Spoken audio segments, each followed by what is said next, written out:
Қымбатты гүл өсіргенді жақсы көретін менің достарым, жаз жайнатып, күн күйдірген жылдың ең бір тамаша маусымы. Бүгін шілде айының 8-і.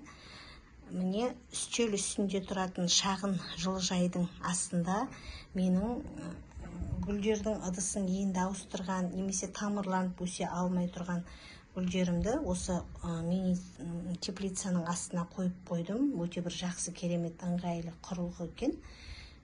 Гүлдерім жайлап бой көтере бастады. Осы жерде мына бір жылдық ашық алаңқайда өсетін алисум гүлі тұр. Кеше ғана ыдысқа отырғызып едім, жайлап бой көтере бастады. Мына тамырланған колиус гүлдерін отырғызып қойдым осының астында, және дұрыс шыға алмай тұрған мына бір бегония гүлдері бар.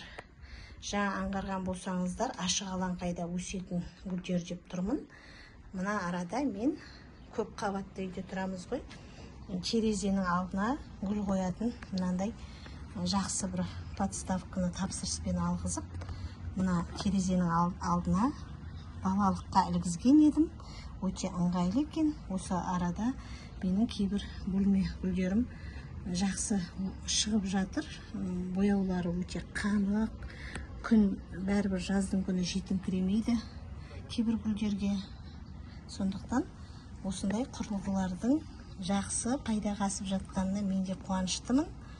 Гүлдеріміз өсе берсін, қымбатты достар.